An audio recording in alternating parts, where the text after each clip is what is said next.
OK. Bonjour à tous et à toutes et bienvenue du coup au quatrième webinaire de NAT, Notre affaire à tous.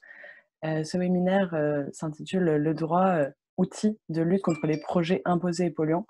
Il s'agira de, survoler un petit peu cette problématique et de faire au maximum pour vous donner des clés, notamment pour les non-juristes, mais aussi pour les juristes, en droit de l'urbanisme, droit de l'environnement, voir comment on arrive à tirer ces ficelles du droit.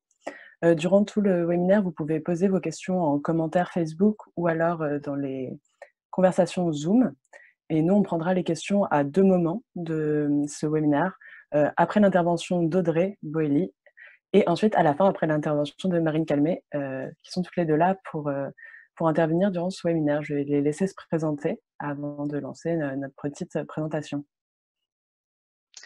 Bonjour à tous, je m'appelle, Audrey et je suis membre du collectif Non Terminal 4 qui lutte contre, l'extension de l'aéroport de Roissy. Voilà, qui est un gigantesque projet, d'extension d'aéroport, de la taille, d'Orly. Voilà. Et bonjour, donc je m'appelle Marine Calmet, je suis juriste, présidente de l'association Wild Eagle qui se bat pour la reconnaissance des droits de la nature et aussi porte-parole du collectif Hors de Question, le collectif militant qui se bat notamment contre le projet de montagne d'or en Guyane et plus globalement contre l'industrie minière sur le territoire de la Guyane. Voilà. Merci. Du coup, moi, c'est Chloé Gerbier, je suis juriste au sein de l'association Notre affaire à tous et je m'occupe plus particulièrement des recours locaux, c'est-à-dire, de l'aide aux collectifs sur le terrain, afin de leur apporter une expertise juridique. Alors je vais opérer un partage d'écran. Hem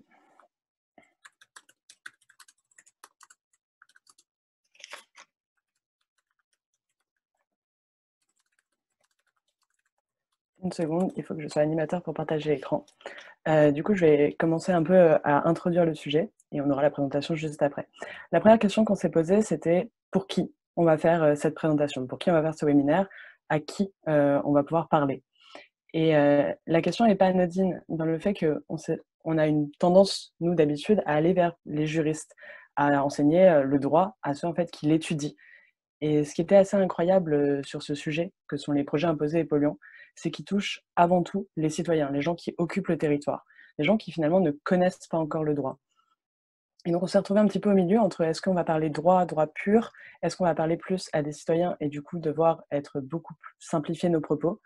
Et on a penché en fait pour une solution, médiante qui est en fait, un but avant tout de vous donner à vous, les outils pour pouvoir vous opposer à ces projets qui pullulent sur notre territoire, qui sont de plus en plus nombreux. En effet, on a l'impression que le droit, c'est quelque chose de très technique.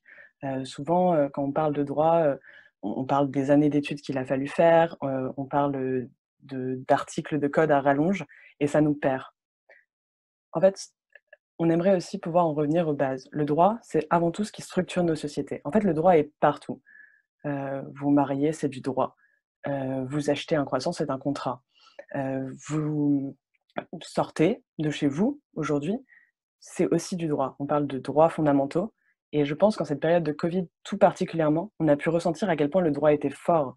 C'est-à-dire qu'il y a encore quelques jours seulement, vous ne pouviez pas sortir de chez vous sans un papier, sinon c'était 135 € d'amende et ça, c'était par le droit. Tout ça, c'est un ensemble de normes et de droits et en fait, ça structure la société dans laquelle nous vivons. En fait, ce droit-là, il est vraiment, partout autour de nous et quand on a réalisé ça, en fait, c'est assez simple de se dire que si on veut rêver une société, ce que font les ONG, ce que font, les 2 personnes qui sont aujourd'hui aussi dans ce webinaire avec moi et plein d'autres, quand on rêve une société meilleure, quand on rêve une société plus écologique, et ben, il va falloir forcément rêver le droit qui va structurer cette société. En effet, par exemple, sur une campagne toute bête, disons, campagne qualité de l'air, laissez-nous respirer. En fait, ce qu'on dit derrière «laissez-nous respirer», c'est la directive sur la qualité de l'air européenne n'est pas suffisante. Quand on dit, non à la farge, je pense aux manifestations, par exemple, l'Extinction Rebellion, quand on essaye de bloquer la bétonisation. Ce qu'on dit finalement, c'est: le devoir de vigilance des entreprises n'est pas encore assez opposable, n'est pas encore assez respecté. Et c'est ça un peu qu'ici, on a essayé de montrer. Parce que ce droit-là, c'est avant tout un droit militant. On peut créer une société en créant un droit, car en fait, on crée les structures et les fondements de cette société.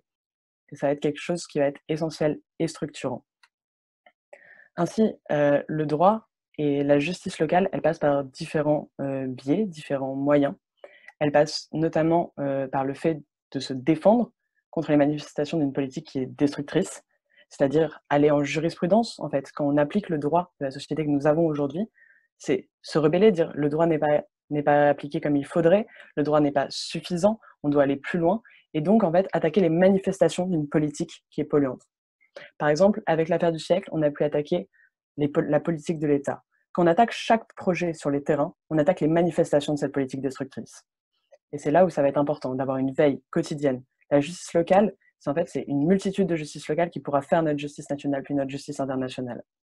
Ça permet de s'approcher aussi et de regarder les inégalités en face. Quand on est à une échelle plus globale, on a du mal à voir ça.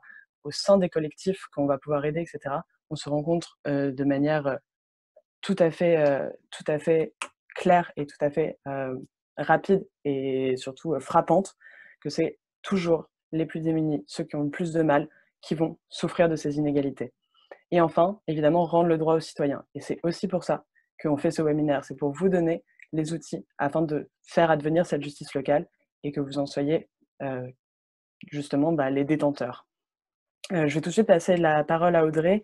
On a structuré le webinaire de façon à d'abord à structurer à la fois des outils théoriques, mais bien aussi des exemples pratiques. Et c'est pour ça que Audrey va tout de suite vous parler de sa lutte contre l'extension du terminal 4 de Roissy. Du coup, je vais d'abord vous présenter un petit peu la nature de ce projet.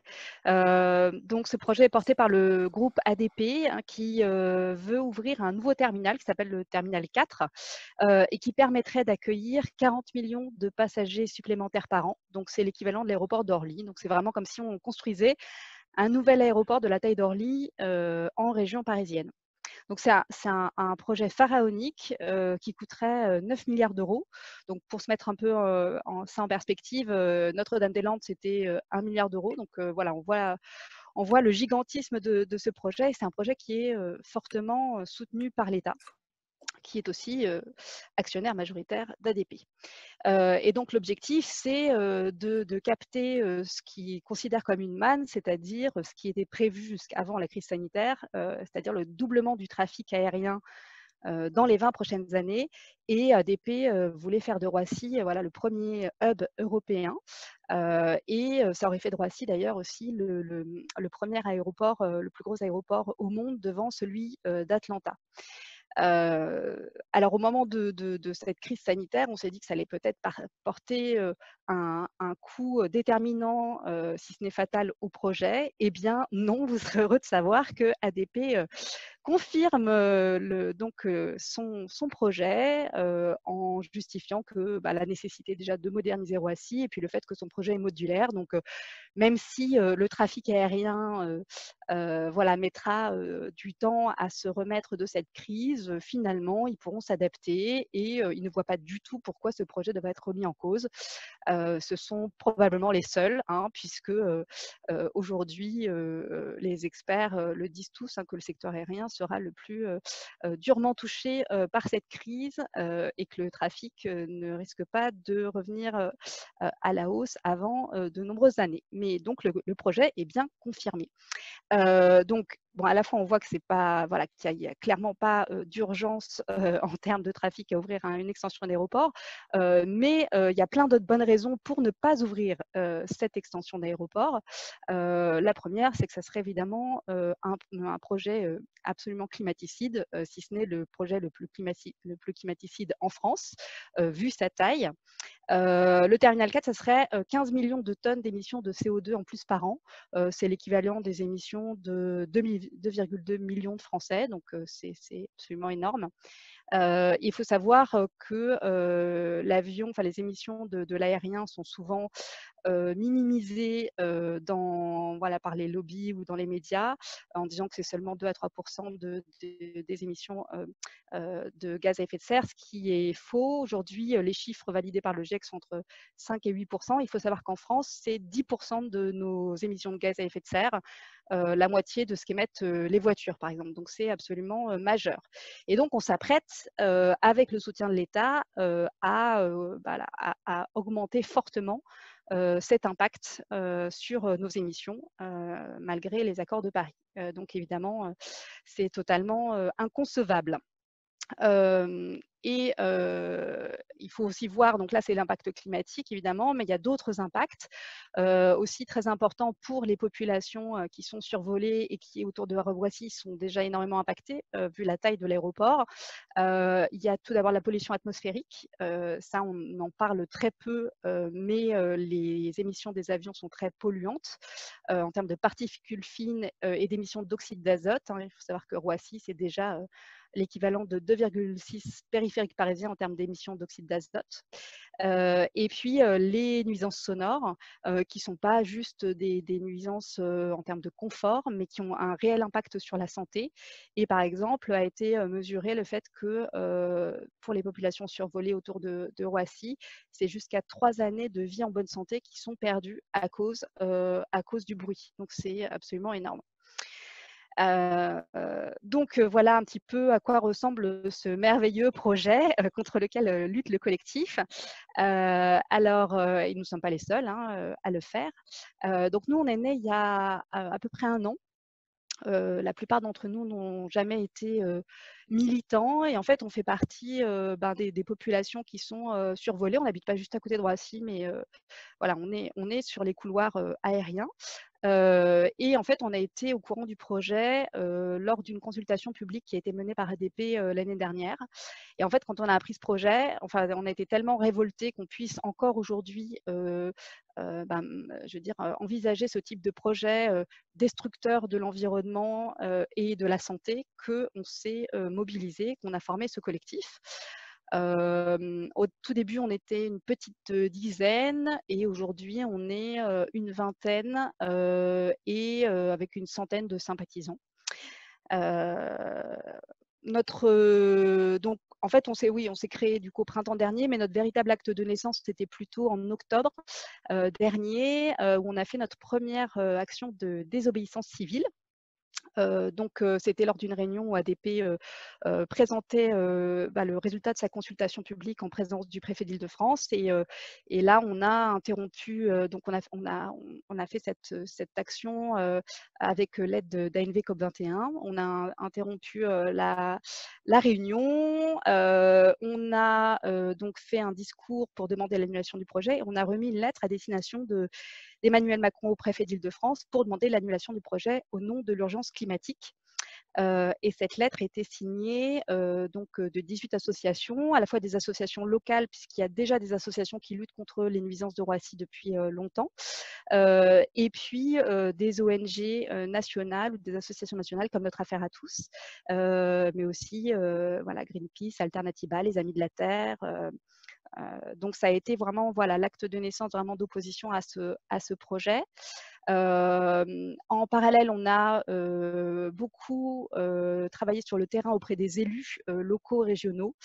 Et récemment, il y a 100 élus qui sont, dont la maire de Paris, qui ont signé une lettre à Macron pour demander aussi l'annulation du projet. Donc ça, c'est évidemment aussi une étape extrêmement importante.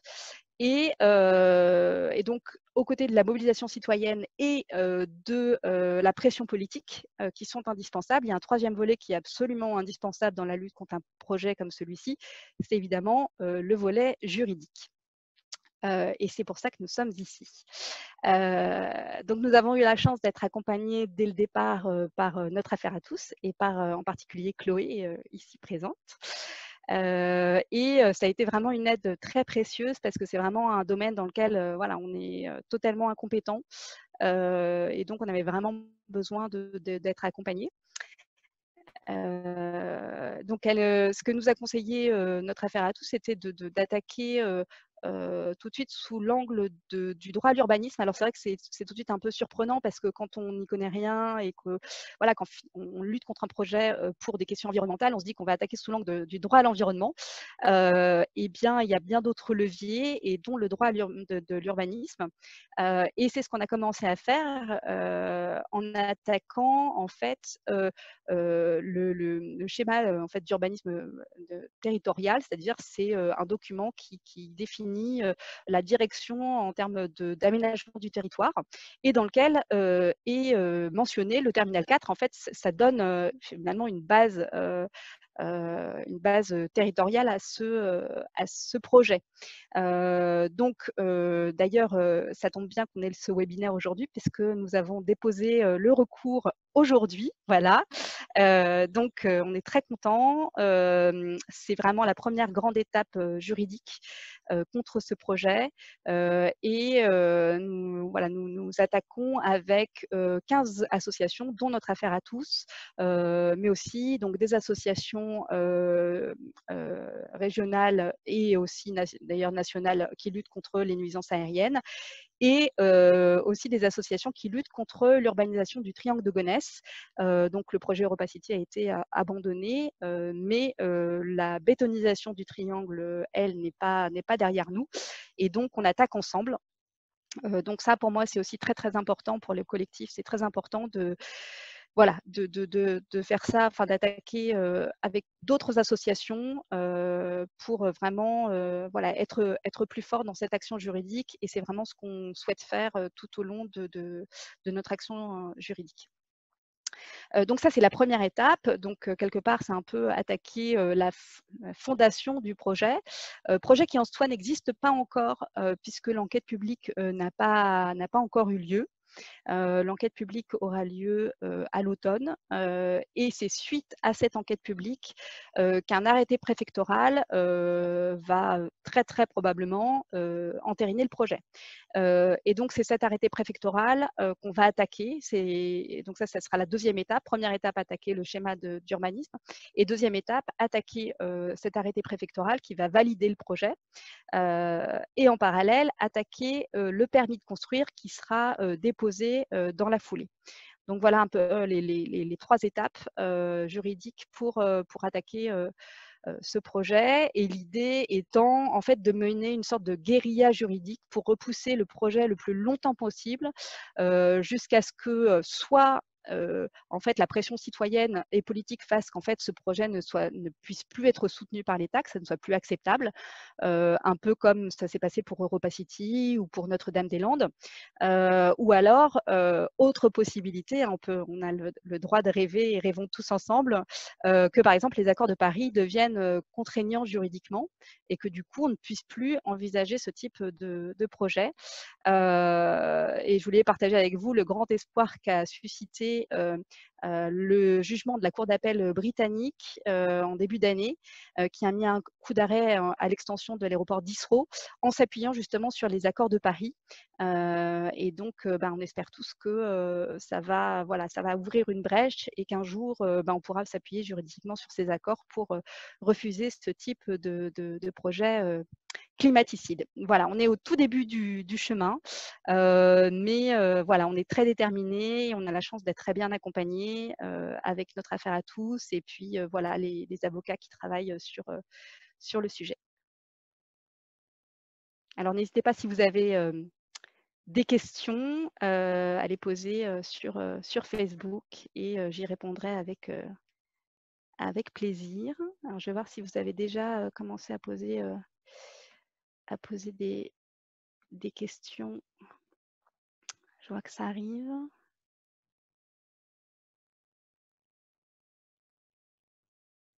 Pas de questions pour l'instant, visiblement. Pas de questions pour l'instant. Alors, j'ai le chat qui s'illumine. On te dit bravo Audrey. Et c'est pas faux. Bravo pour votre lutte et pour tout ce qui se passe. Bon, je vais expliciter un peu ce que tu as dit et peut-être que les questions viendront ensuite. On fera peut-être une petite pause questions juste après. Impeccable. Du coup, Audrey a parlé du SCOT. Le SCOT, c'est le schéma de cohérence territoriale. En effet, on a un peu l'impression, surtout en ce moment, je trouve, que les projets ils tombent du ciel. C'est-à-dire, hier, on n'avait rien prévu, et le lendemain, paf, on a un centre de commercial qui est prévu là, on a l'impression que c'est déjà tout fait, que bon, il va se construire et qu'on peut absolument rien faire contre. Mais c'est pas tout à fait vrai. Ces projets-là, ils s'inscrivent dans un droit, qui est au moins le droit de l'urbanisme. Et certes, il n'est pas parfait, mais il n'en est pas moins présent. En effet, quand un projet s'installe, il va s'installer toujours sur, en fait, des plans. Les plans d'urbanisme, c'est très simple, ils sont là pour aménager le territoire, pour prévoir certaines zones et en fait, pour, finalement réserver certains endroits à certains usages.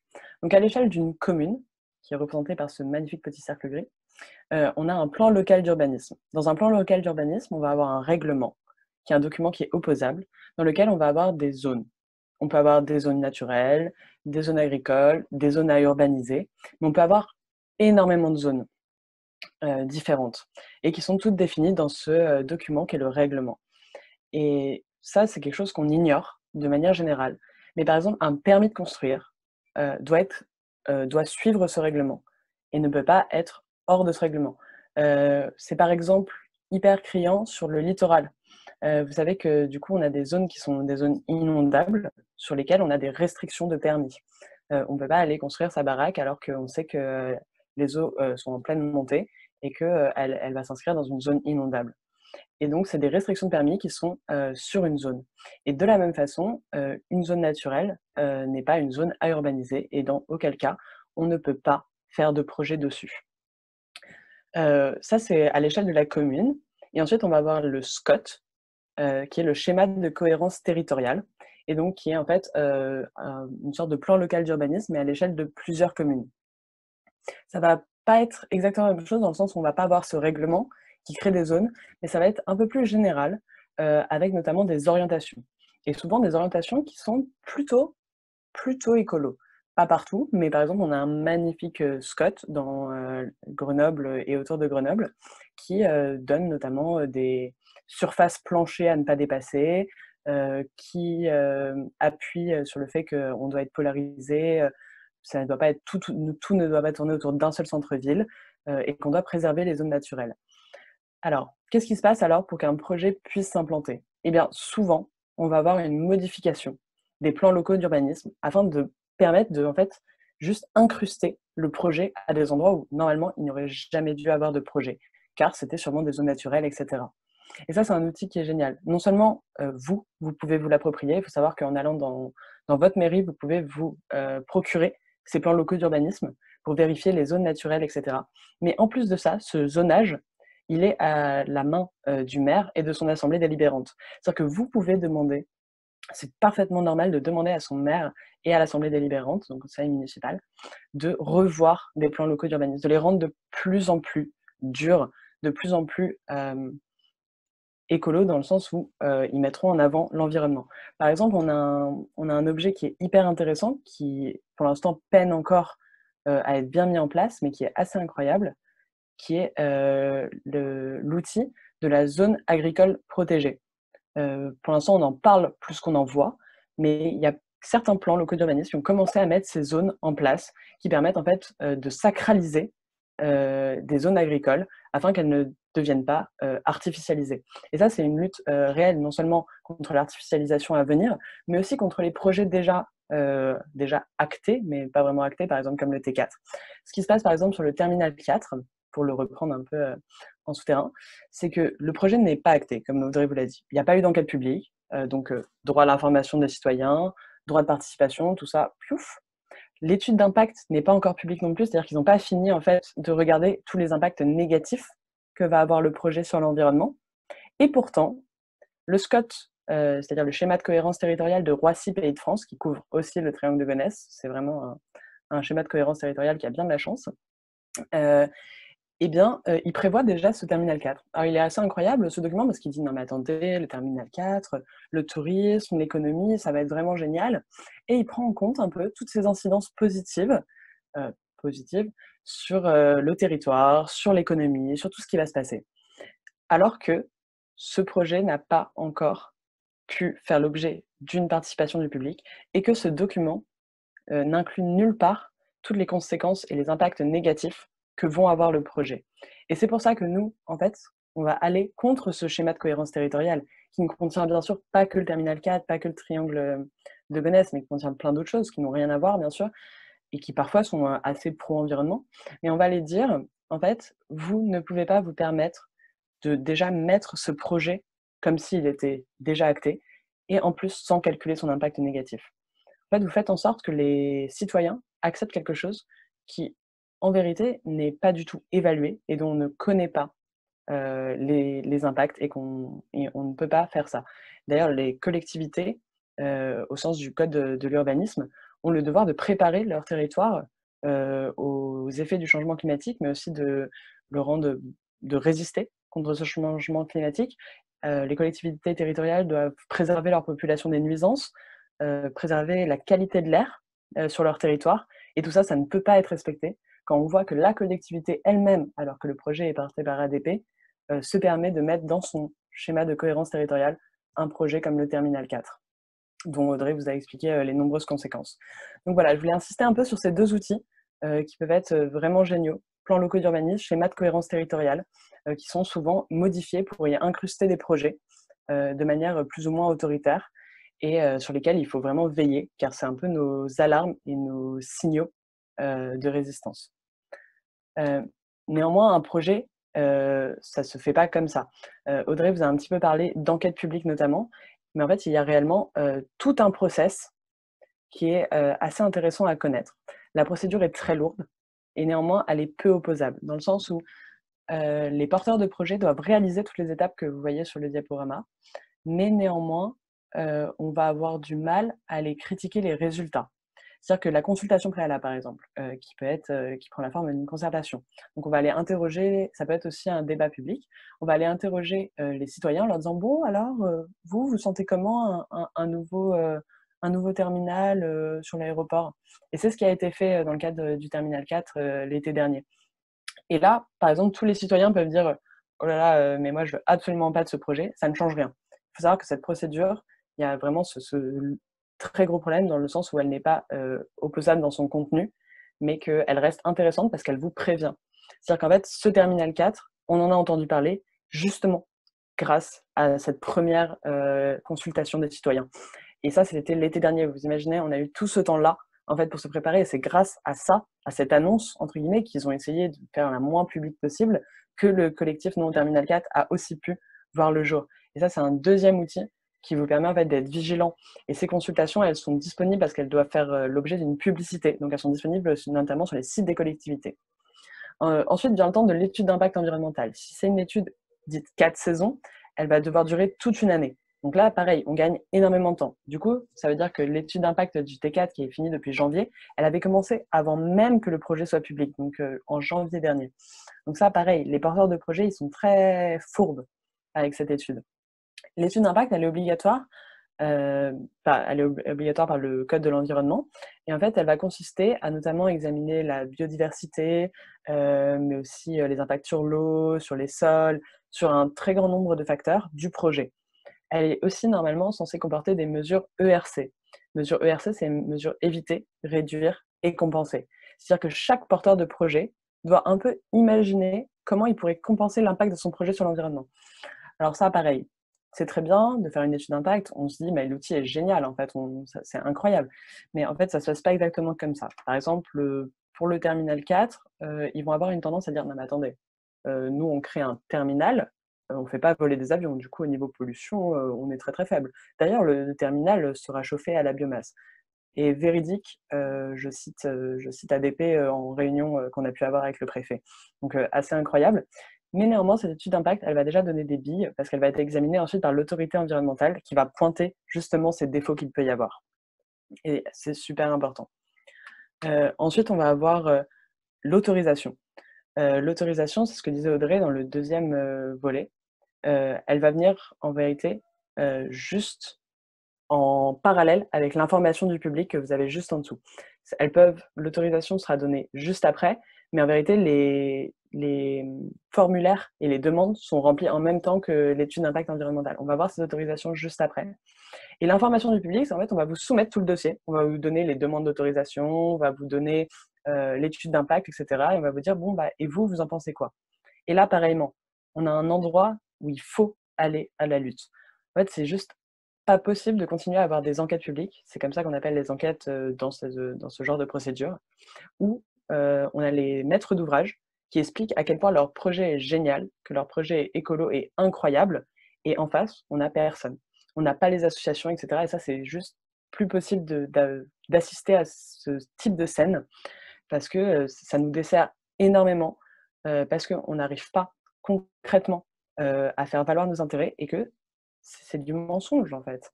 À de nombreuses reprises, on va avoir vraiment les maîtres d'ouvrage, les acteurs privés qui vont être là pour présenter leur projet et en mettant en avant vraiment ce qui leur plaît en fait. Dans l'étude d'impact environnemental, ils vont se permettre de piocher et de faire valoir seulement les arguments qui les intéressent. Par exemple, on a un projet Tropicalia. Tropicalia, c'est une magnifique serre tropicale dans le Nord-Pas-de-Calais qui va vous assurer 26 degrés toute l'année. Donc Tropicalia, donc avec les animaux tropicaux et tout, hein, tout. C'est un énorme zoo en fait. C'est un zoo tropical à Berck dans le Nord-Pas-de-Calais. Et ce qui est assez incroyable, c'est que leurs arguments sont hallucinants et en fait, ils font leur projet pour protéger la biodiversité et les espèces protégées. Donc voilà, en fait, ce n'est pas du tout un zoo, c'est pas du tout ça, c'est un projet révolutionnaire qui va assurer au monde la sauvegarde des espèces protégées et non pas une serre au milieu du Nord-Pas-de-Calais.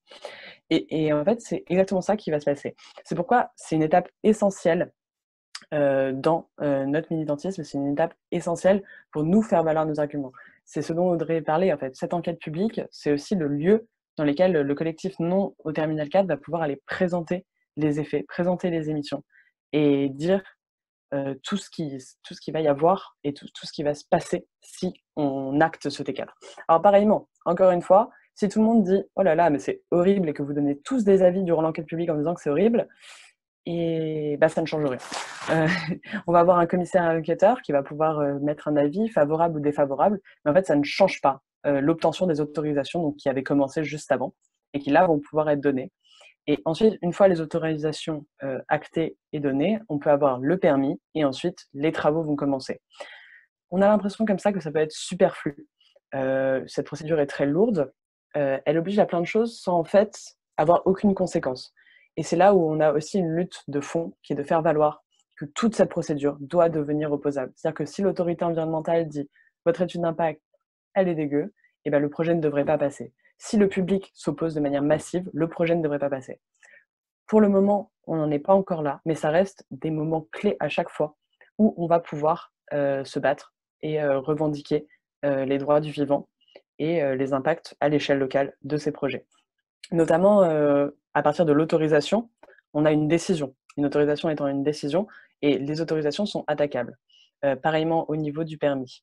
Mais durant, sinon, toute la procédure consultation, étude d'impact et information du public, on a un moment en fait où on ne peut pas avoir d'action juridique. Donc on est dans un travail d'observation, on est dans un travail de fourmi. Alors pourquoi un travail de fourmi? Parce que c'est assez intéressant, les autorisations, c'est un peu notre garde-fou en droit de l'environnement. C'est ce qui nous permet éventuellement d'aller tirer des ficelles en disant non mais attendez, ce projet n'a pas obtenu les autorisations qu'il fallait.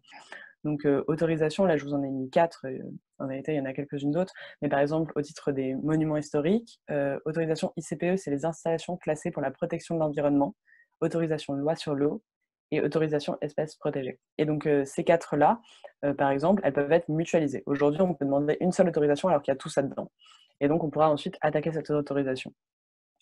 Il faut savoir qu'on a un réel problème avec ce régime d'autorisation, parce qu'en vérité, si on y réfléchit 30 secondes, ce n'est pas un régime d'autorisation, c'est un régime de dérogation. Alors par exemple, l'article L411-1 du Code de l'environnement protège les espèces protégées, ça c'est logique. Et néanmoins, à l'article d'après, on vous explique comment déroger à cette protection.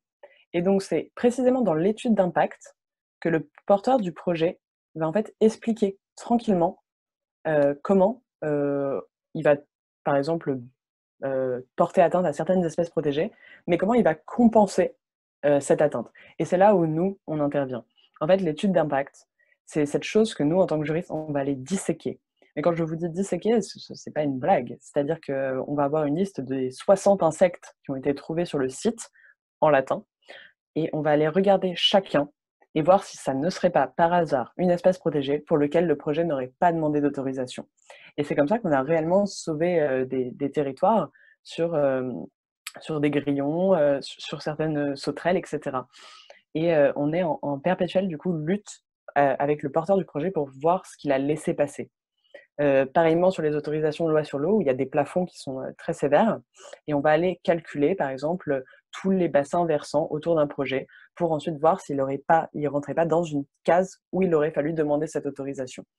Donc, c'est à la fois un travail en amont et évidemment un travail en aval où ensuite, quand le projet obtient cette autorisation, nous, on va monter au créneau en disant « Attendez 30 secondes, là, c'est pas possible. Vous avez oublié telle espèce, vous avez oublié telle espèce. Et c'est pas parce que vous nous rajoutez 3 buissons à droite qu'on est persuadé qu'il y a 20 grillons des je sais pas quoi ou 20 bruyants des roseaux qui vont revenir et qui vont se réinstaller là.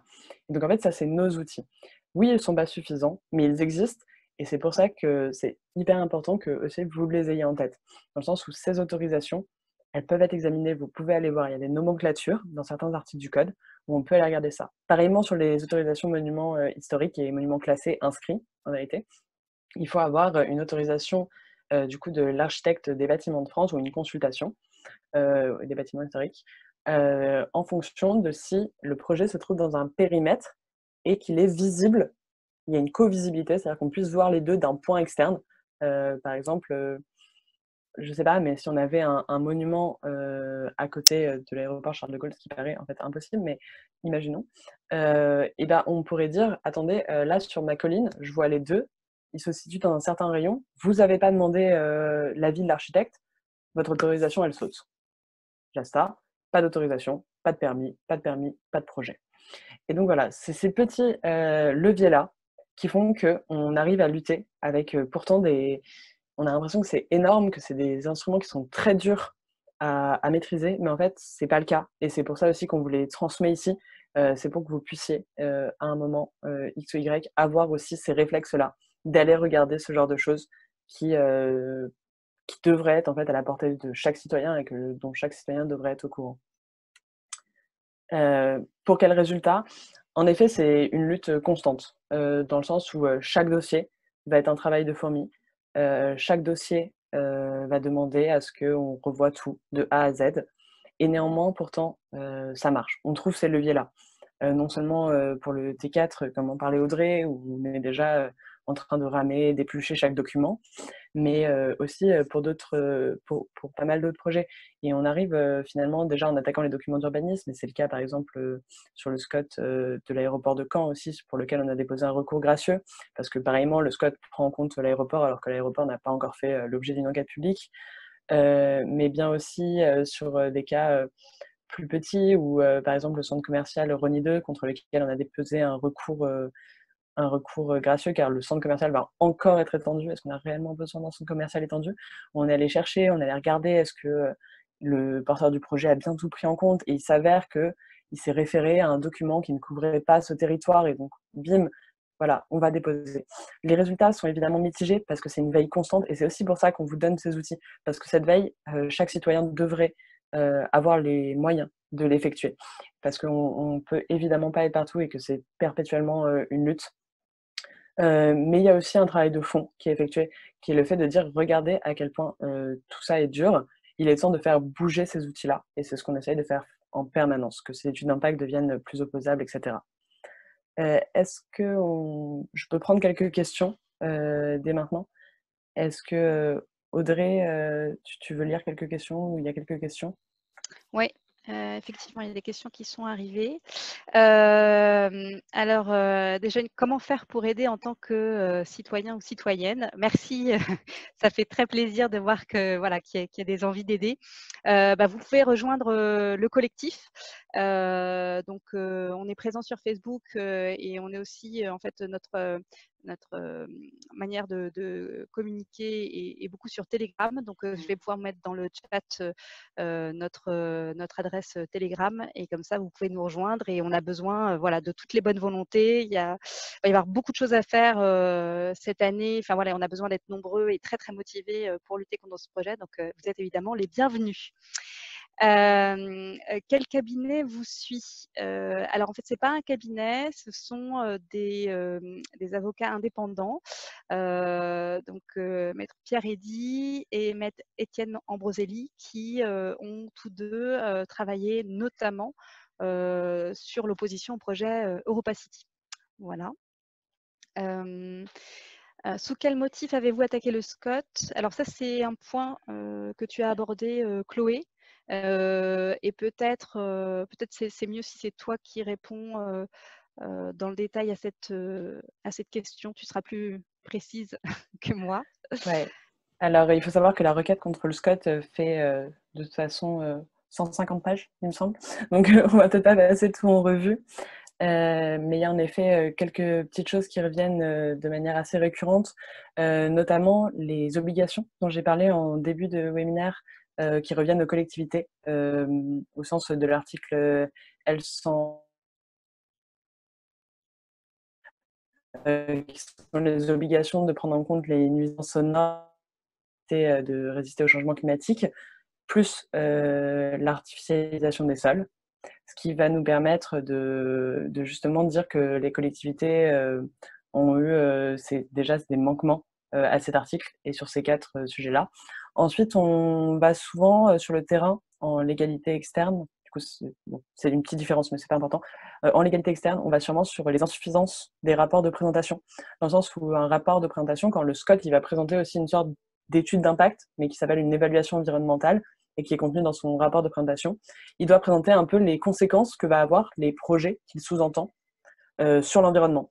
Et là, pareil, on y va vraiment en parlant de l'insuffisance de cette évaluation environnementale, du fait qu'elle présente mal les conséquences d'une telle artificialisation, qu'elle présente mal les conséquences en termes de nuisances, etc. Mais aussi que les diagnostics sont mal posés, que les mesures afin d'éviter, réduire, compenser ne sont pas assez appliquées. J'espère que ça répond, je sais que c'est très large, mais peut-être pas trop développé non plus. Alors, je prends la question d'après. Pensez-vous organiser des manifestations citoyennes à proximité de Roissy? Tout à fait. Tout à fait. Il y aura en tout cas des manifestations citoyennes à différents endroits et notamment au cours de l'enquête publique, mais pas que. Donc ça, c'est vraiment un volet important, comme je le disais, et je pense qu'il faut vraiment agir sur 3 volets, la mobilisation citoyenne, la pression politique et les actions judiciaires. Donc ça, c'est un volet très important. Donc j'ai envie de dire, si vous voulez y participer, rejoignez-nous et il y aura de l'action. Ensuite, donc une autre question, vous parlez des élus locaux qui vous soutiennent, mais sont-ils majoritaires à le faire? En tout cas, merci beaucoup pour votre action. Merci. Alors, les élus locaux ne nous soutiennent pas, mais ils sont contre il y a des élus locaux qui sont contre le projet et il y a un grand nombre d'élus locaux, puisque c'est quand même une excellente nouvelle dans le sens où pour ce type de projet qui propose quelque part clé en main des emplois, sur la plupart des territoires, les élus locaux sont très très favorables à ce type de projet.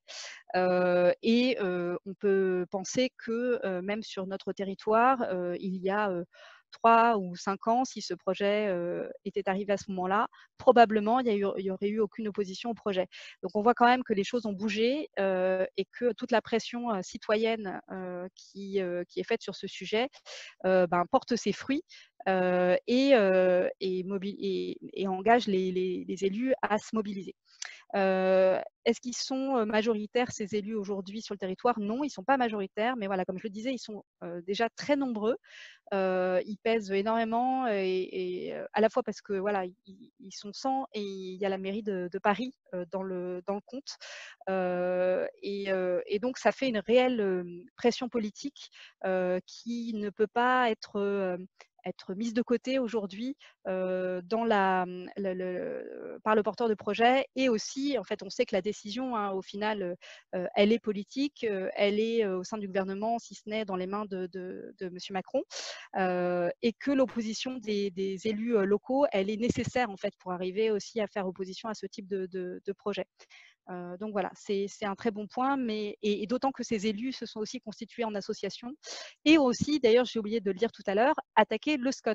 Donc voilà, c'est une très très bonne nouvelle. Autre question. Je suis actuellement élève avocat et avec certains de mes camarades, nous serions prêts à vous aider. Comment faire?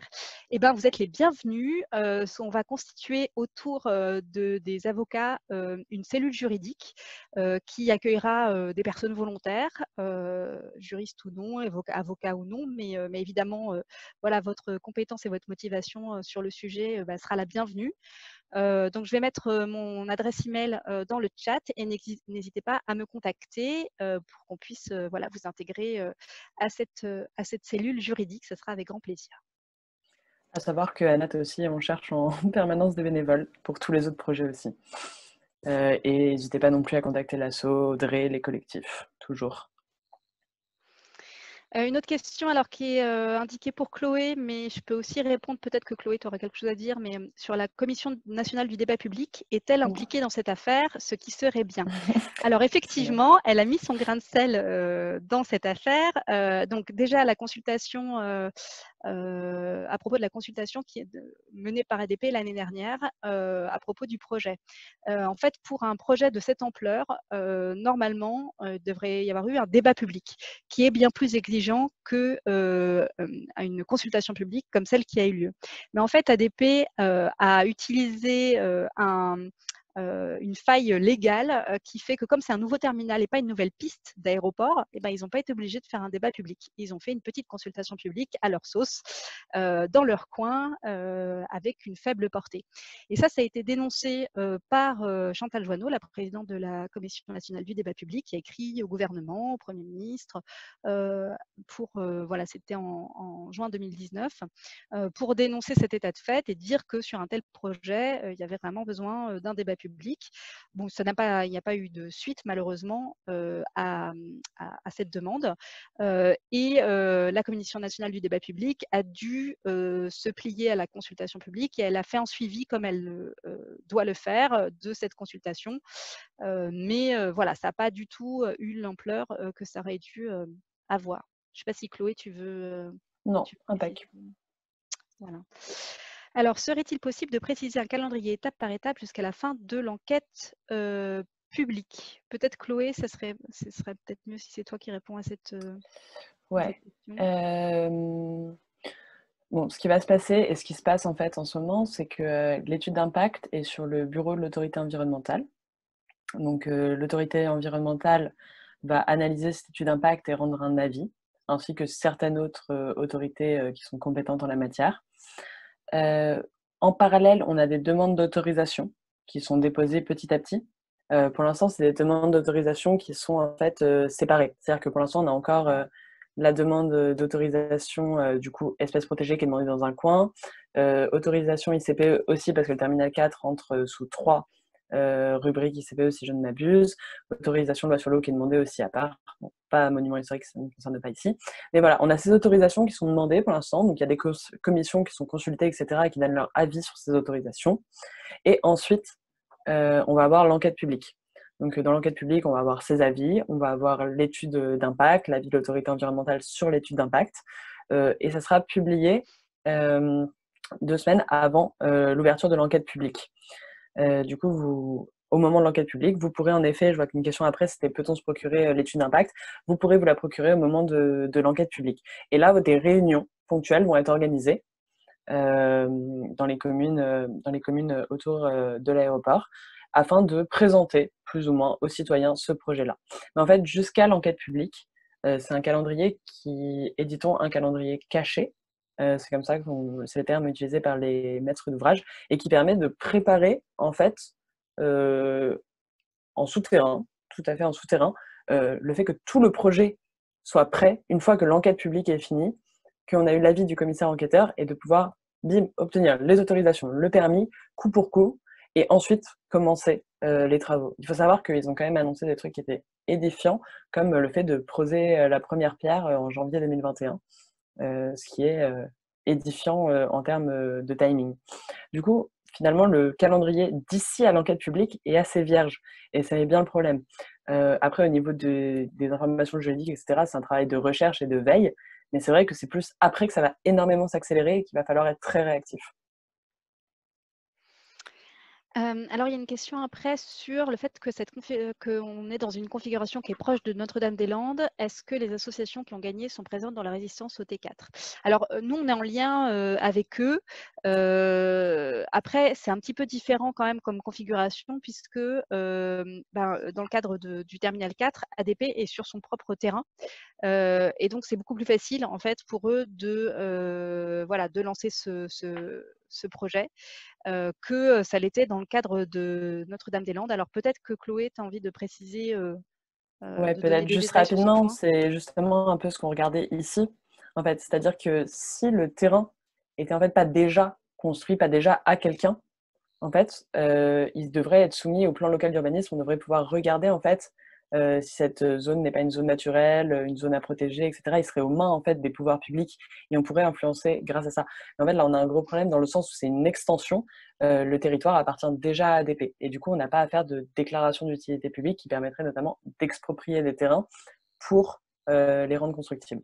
Et donc, on a un peu cette barrière-là qui fait que on n'est pas exactement dans la même configuration quand même. Quelles sont les marges de manœuvre des élus locaux? Alors, de ce que je sais moi, mais peut-être que Chloé voudra apporter des précisions. En fait, ils ont alors la possibilité d'attaquer comme nous, associations, ou comme les citoyens. Donc, ce qu'ils font, par exemple, dans le cadre du SCOT, et on se doute qu'ils vont attaquer sur les autres volets du projet, comme nous allons le faire. Mais après, c'est plus un poids politique, mais qui est un poids évidemment très important. Voilà, sans que ça oblige non plus à arrêter le projet par opposition des élus locaux. Mais malgré tout, leur voix est quand même vraiment entendue. Donc, alors après, je ne sais pas si tu veux compléter. Si la question Chloé. est posée de manière plus large, je pense que c'est vraiment au niveau des plans locaux d'urbanisme qu'on a évoqué tout à l'heure, qu'il y a une réelle place de l'élu en fait. Les zones agricoles protégées, si vous voulez, c'est une petite merveille. Enfin, pour lutter contre l'artificialisation, en plus, c'est plus que jamais justifié dans ces périodes qui vont voir venir des crises alimentaires fortes. Et je pense que c'est un outil rêvé. Alors la prochaine question est plutôt pour toi, Chloé. Ah oui, peux-tu préciser les quelques points sur lesquels il faudrait faire évoluer ce droit de l'urbanisme? Alors celle-ci, Anderson, je la garde. On la posera juste après l'intervention de Marine Calmet, qui va nous parler justement des démarches d'autorisation, etc. Ouais. Et Et juste au-dessus, tu as une ensuite... autre question. Ah, Dans quel pardon. cas cette procédure de consultation et d'étude d'impact se fait? Ah, L'implantation elle d'une se fait... plateforme d'enregistrement est-elle concernée? donc, il y a une nomenclature que vous pouvez trouver au L122, R122 du Code de l'environnement, dans laquelle, en fait, c'est des paliers. Plus ou moins. C'est-à-dire, si votre projet est énorme, et ben, il va rentrer dans le palier où il sera soumis à étude d'impact. Ou alors parfois à cas par cas, c'est-à-dire c'est l'autorité environnementale qui choisit si oui ou non il y aura étude d'impact. Sur les entrepôts Amazon, on a plusieurs problèmes. C'est déjà qu'on ne sait quasiment jamais que c'est des entrepôts Amazon, car Amazon s'amuse à se faire avec des prête-noms et donc se garde au secret jusqu'à ce que les délais de recours soient écoulés. Super sympa. Mais normalement, les entrepôts, de par leur taille et leur capacité de stockage, sont souvent soumis à étude d'impact, et notamment quand il y a une grande artificialisation des sols. Pareil, on peut avoir parfois des problèmes parce que les sols sont déjà artificialisés, mais normalement, ce sont des projets qui vont être soumis à étude d'impact et donc ensuite à enquête publique. Alors, peut-on opposer le devoir de vigilance à ADP dans la mesure où ADP a une obligation de prévenir les risques environnementaux liés à leur opération? Le devoir de vigilance, vous en entendrez parler sûrement bien mieux dans le prochain webinaire qui est consacré justement plus à ça et aux multinationales. Mais nous, ce qu'on peut en fait à l'échelle d'un projet, c'est opposer des mesures éviter, réduire, compenser. Donc en fait, ils vont te dire qu'ils ont déjà prévu les risques environnementaux car ils appliquent ces mesures. Mais parfois, on a des trucs qui sont réellement hallucinants. Par exemple, si on dit que le projet risque de détruire des chauves-souris, souvent ce qui est conseillé, c'est ils écrivent dans l'étude d'impact qu'en fait les tracteurs vont plutôt mettre leur lumière vers le bas, comme ça les chauves-souris, elles seront pas éblouies, elles taperont pas le tracteur. Et c'est véridique, hein, on a réellement des trucs comme ça. Hein. Et sincèrement, sur le Terminal 4, ils sont en train de nous faire un aéroport qui va augmenter le trafic comme jamais et les émissions de gaz à effet de serre à l'échelle nationale énormément. et ils ont réellement prévu de mettre des petites fleurs pour que les animaux puissent revenir. Enfin, on est sur le bord d'un aéroport, c'est-à-dire qu'il y a des avions qui décollent. Est-ce qu'on pense vraiment que les petites fleurs, ça va suffire? Enfin, et c'est vraiment que des choses comme ça. Mais par contre, dans les prévisions, ils mettent des budgets énormes, quoi. Pour mettre des paillettes dans les yeux des commissaires enquêteurs, ça, ils sont très forts. Donc, le devoir de vigilance en tant que tel, en tout cas, nous, on l'a jamais appliqué dans un recours administratif comme ça contre un projet. Et ça pourrait éventuellement être quelque chose à creuser. Mais il faudrait en fait réussir à dire, voilà, en fait, ce projet en tant que tel ne respecte pas leur devoir de vigilance car en fait, ils ont déclaré dans leur rapport ceci, et ceci n'était pas déjà en accord avec la loi sur le devoir de vigilance. Ce qui reste très complexe. On a plus tendance à attaquer sur des faits et sur des choses très terre à terre. Il y a une question sur quel coût pour les opposants au projet. Ça dépend en fait, enfin donc le coût juridique, hein, j'imagine. Ça dépend à combien d'associations on attaque. Donc là, c'est vrai qu'on a la chance d'être déjà nombreux dans la première phase, hein, qui est l'attaque du SCOT. On est 15 associations. Et dans les phases suivantes, on a des chances d'être encore plus nombreux. Donc ça devient abordable même pour des associations, soit au niveau local, soit au niveau national, parce que ça dépend de la nature du projet. Mais aujourd'hui, il y a quand même plein d'associations et d'ONG au niveau national qui sont aussi prêtes à aider, à soutenir et aussi à soutenir au niveau juridique. Donc voilà. Et je pense que ça nous fait une super transition. On reprendra peut-être l'ensemble des questions à la fin pour laisser la parole à Marine, qui fait notamment partie d'une de ces ONG qui s'élève contre ces projets-là, notamment en Guyane. Bonjour. Oui, alors si on peut avancer d'une slide du coup, puisque je pense que c'est celle d'après. Voilà, merci beaucoup. Donc, je vais vous parler de la situation en Guyane, puisque ça fait environ 3 ans que je me suis intéressée, moi aussi en sortant de l'école d'avocat, à ce qui se passait de l'autre côté de l'Atlantique. Et tout simplement, j'ai écrit au collectif Hors de Question en leur proposant de les aider avec ce que j'avais comme bagage juridique à l'époque. Comme quoi, on peut ne pas être un avocat avec 10 ans d'expérience, ça vaut toujours le coup de mettre ses compétences au service d'associations comme notre affaire à tous en a extrêmement besoin avec les recours qu'ils font en ce moment.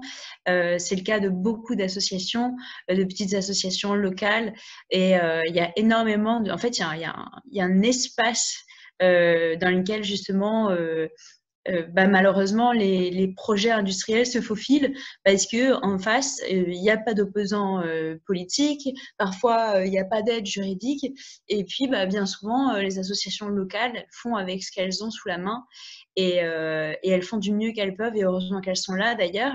Mais vraiment, si vous avez des compétences juridiques, vous pouvez tout à fait vous former sur le terrain. Moi, par exemple, je ne connaissais pas grand-chose au droit minier, je me suis formée en arrivant en fait en Guyane et en prenant à bras-le-corps ces sujets-là.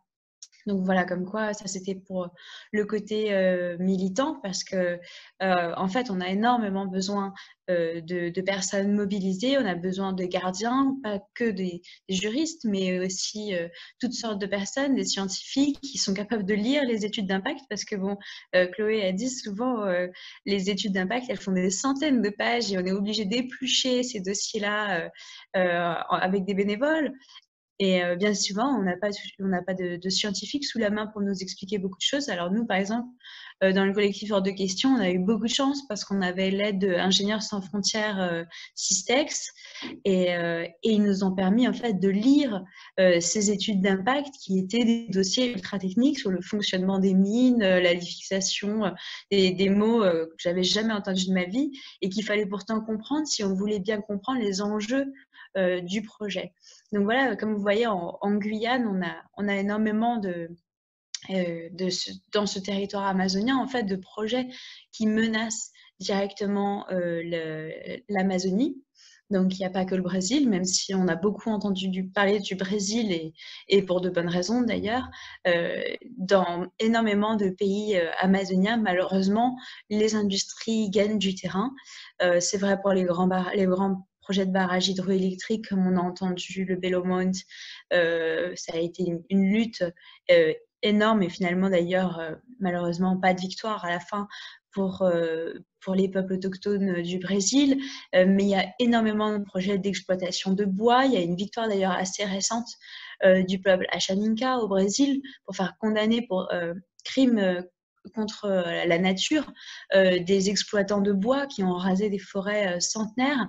Il y a effectivement toujours ce problème d'élevage intensif avec de la culture du coup qui s'installe après avoir brûlé la forêt amazonienne, la monoculture de soja notamment. Et ces projets d'autoroute comme en Bolivie, le Petit Pnis, qui traversent des réserves autochtones et qui sont une violation directe des droits reconnus par la Convention internationale de 169 de l'OIT. Et puis, on a ce problème de mines, parce que le territoire amazonien est extrêmement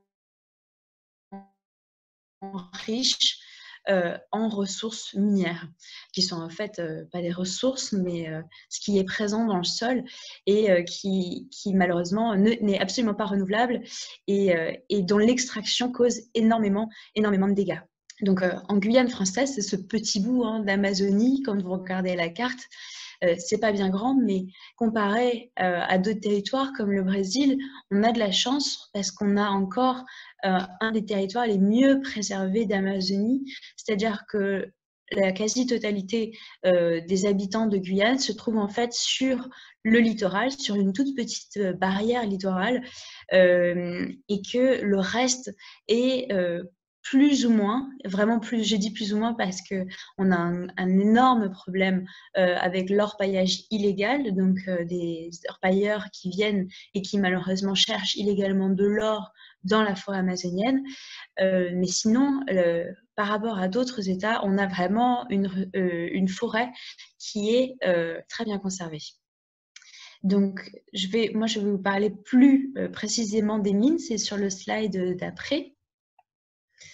Voilà, donc cette image, je l'ai utilisée parce que je pense que vous avez tous entendu parler du collectif Hors de Question, qui est le collectif donc, qui se bat contre le projet Montagne d'Or.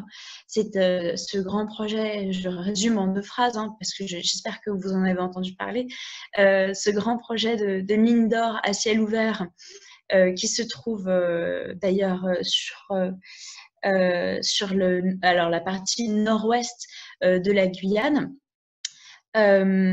Et donc, c'est un projet, ça aurait été le plus grand projet de mine d'or à ciel ouvert si justement les collectifs, les associations locales ne s'étaient pas opposés pendant plus de 3 ans à ce projet minier, en faisant pression, notamment des pressions dans les médias, des pressions au niveau politique, des mobilisations, des marches.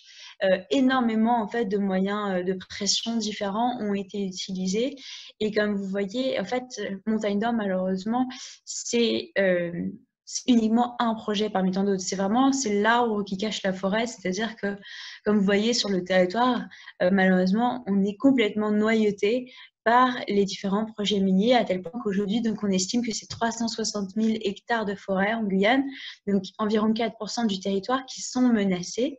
Là, je parle donc de la surface que représentent ces permis miniers sur le territoire, et vous voyez, il y en a partout.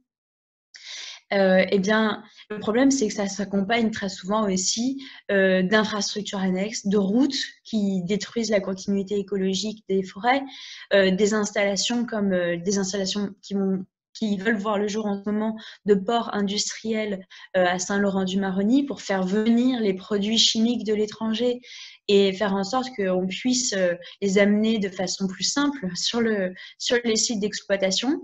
Donc, on envisage de construire un immense port industriel à Saint-Laurent-du-Maroni afin de pouvoir faire venir du cyanure, de l'explosif, tout ça pour aller encore plus loin dans l'exploitation aurifère en Guyane. Donc, on a un territoire qui malheureusement se tourne quasi entièrement vers l'exploitation minière parce que sous prétexte d'avoir énormément de chômage, de problèmes sociaux, de développement, on se tourne vers la mine comme solution de simplicité, aussi un peu historiquement, parce que malheureusement, la Guyane a une longue tradition d'exploitation minière. La ruée vers l'or, c'est vrai qu'il y a encore quelques années, il suffisait d'aller au fond de la rivière et de sortir son petit ami pour trouver les pépites d'or, ce qui n'est plus le cas aujourd'hui, c'est pas la peine d'y aller. Et que donc du coup cette tradition est très ancrée dans la tradition, dans l'imaginaire local et a bien servi les élus d'ailleurs, puisque pour une partie d'entre eux, ils se sont fait élire grâce à l'argent des mines et qu'on a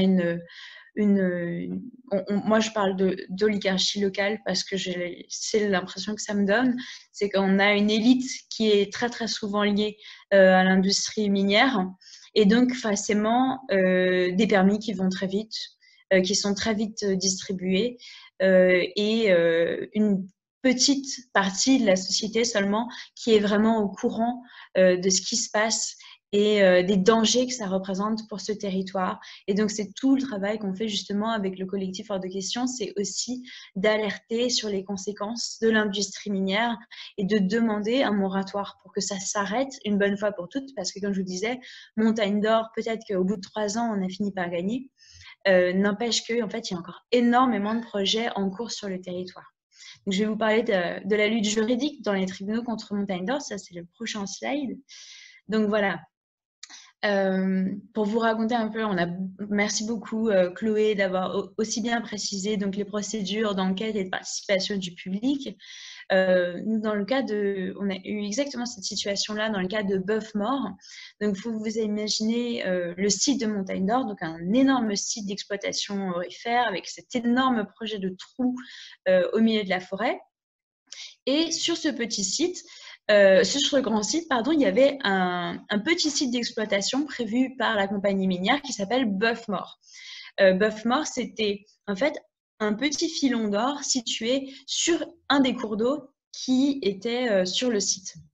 Et donc là, il leur fallait une demande d'autorisation de travaux particulière pour commencer à creuser et commencer avant l'installation du site du projet Montagne d'Or.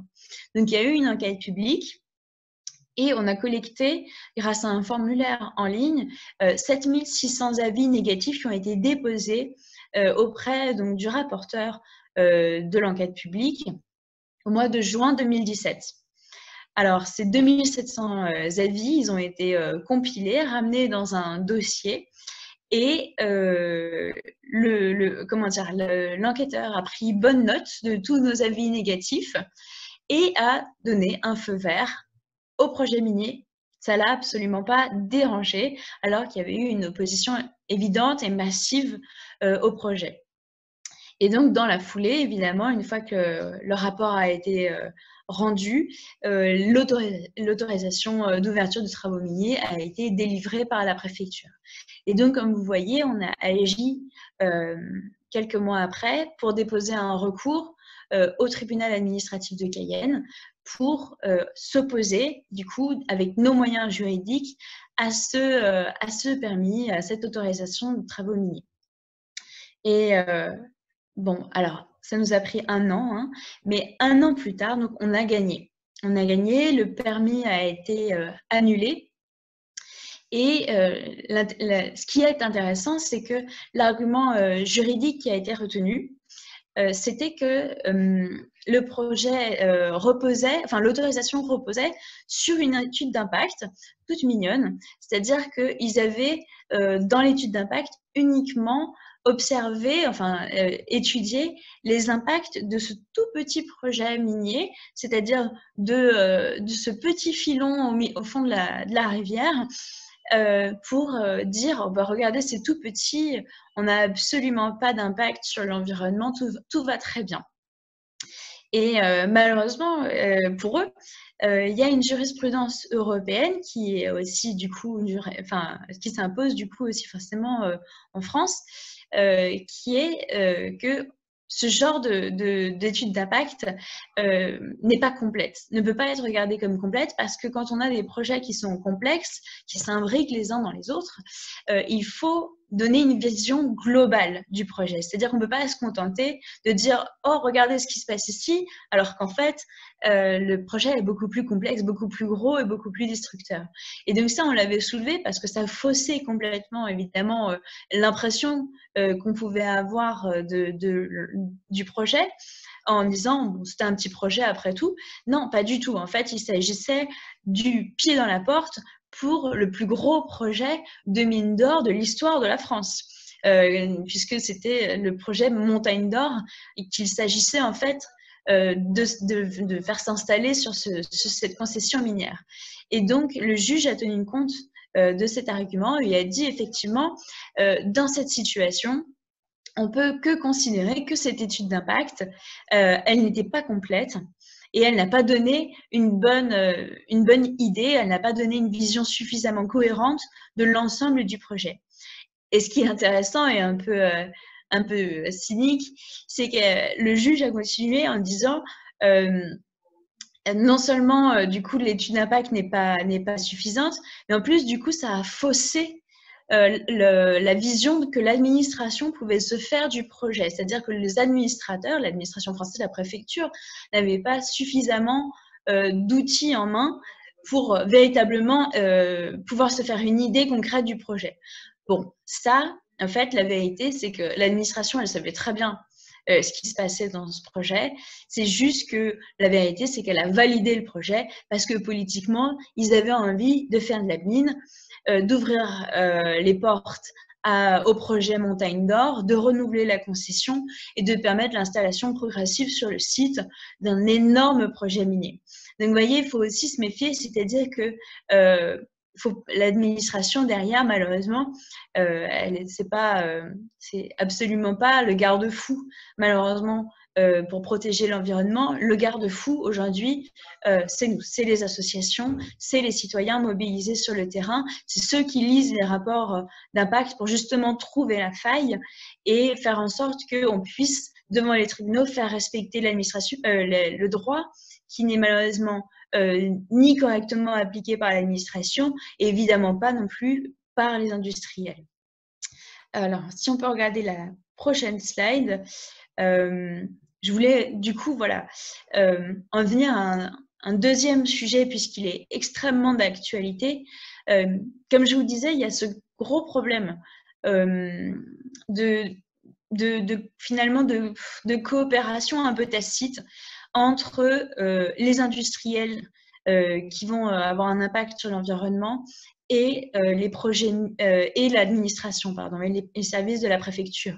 C'est-à-dire qu'aujourd'hui, malheureusement, les services de la préfecture, par exemple pour les mines, c'est une chambre d'enregistrement. C'est-à-dire qu'ils enregistrent les demandes des industriels, des projets miniers, des projets de centres de stockage, on en parlait tout à l'heure, des projets d'aéroports. Et on a perdu la main, en vérité, sur nos politiques, et notamment sur notre politique de préservation de l'environnement. Pourquoi ? Parce qu'il y a d'autres arguments qui prévalent.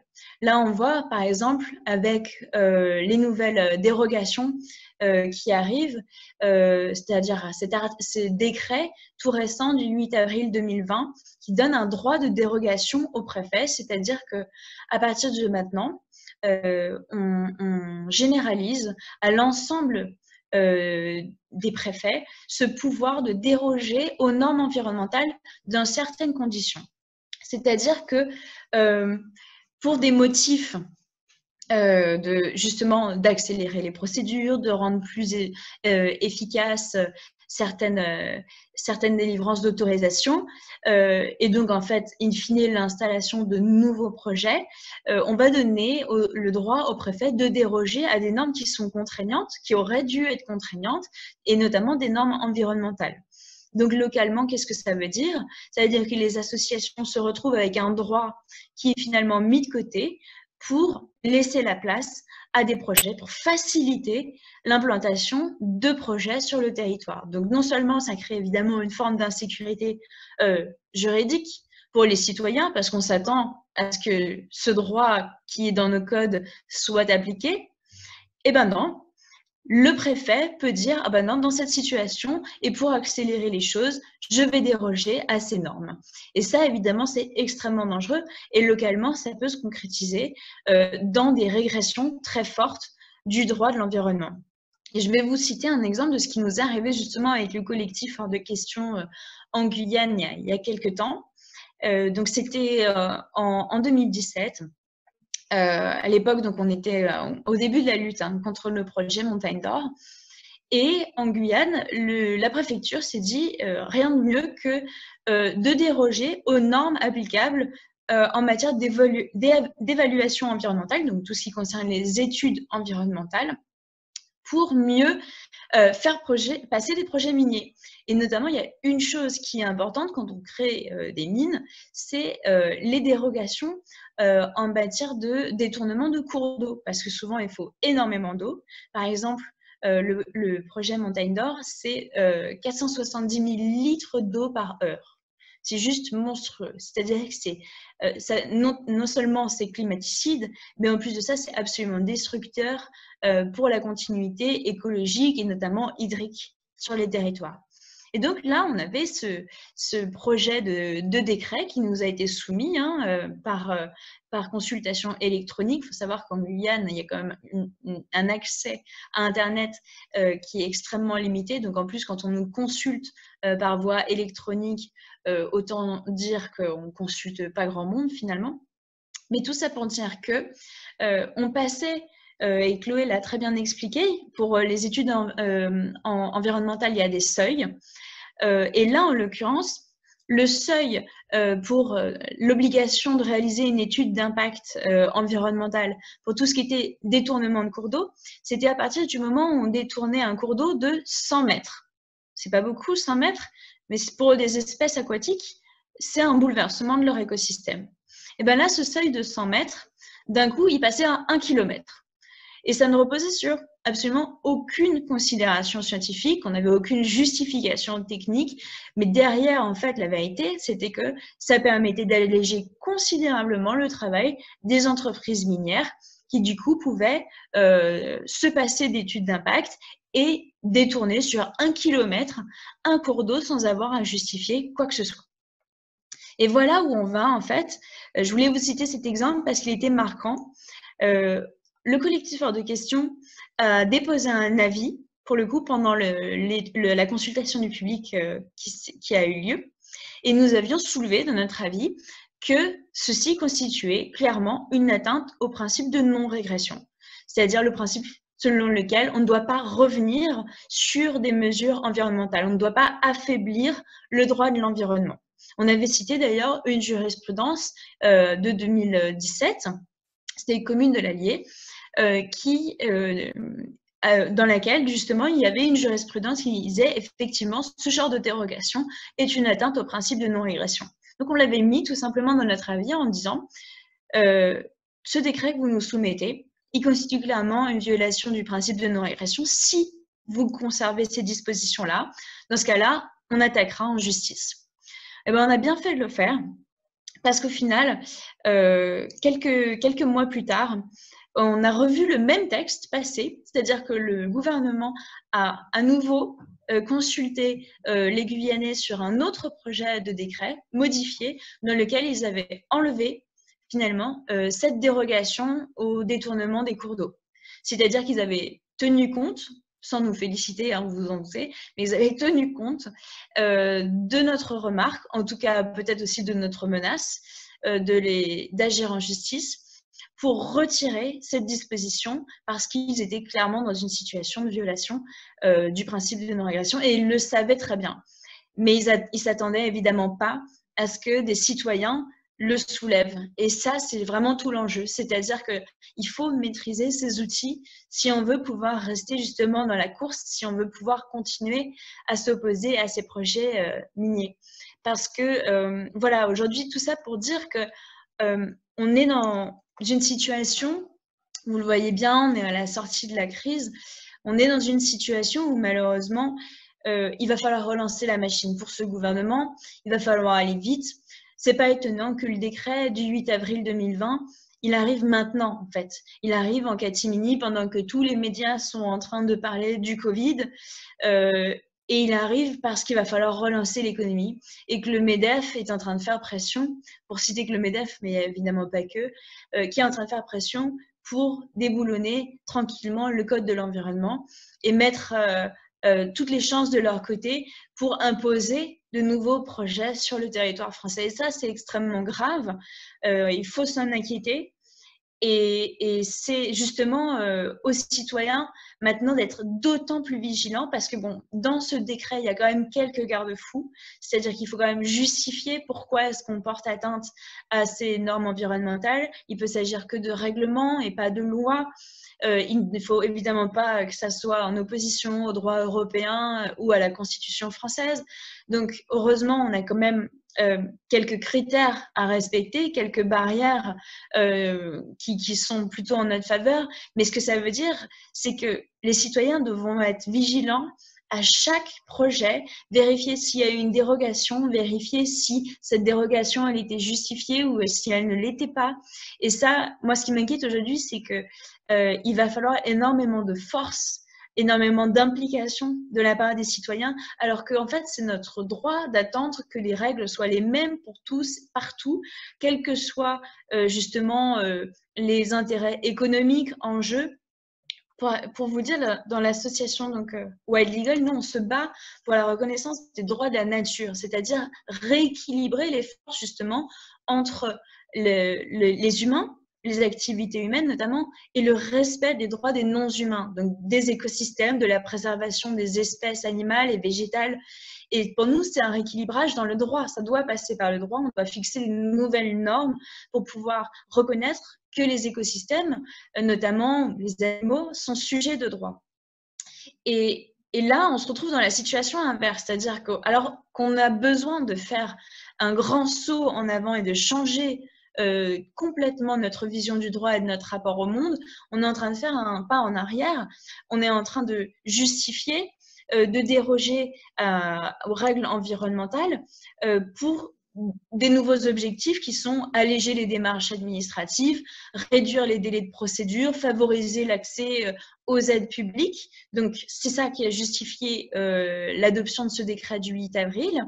En fait, des motifs qui sont purement anthropocentrés, qui sont uniquement basés sur les besoins humains de relancer l'économie au détriment de la planète. Et donc, on revient à la question de on protège la nature quand ça nous arrange. Et plus on protège la nature parce qu'il faut absolument considérer que la nature, elle aussi, a des droits, et notamment le droit à être respectée, à avoir des cycles vitaux qui ne soient pas perturbés par les activités humaines. Et je pense que là, on a vraiment besoin de vous, plus que jamais, pour être extrêmement vigilants. Voilà, je vais m'arrêter là. Merci beaucoup, Marine. En effet, hein, comme disait Marine, là, cette sortie de crise, entre guillemets, on a tout ce plan de relance économique qu'on voit apparaître. Et en fait, cet argent, il est mis sans absolument qu'il y ait d'encadrement par le droit.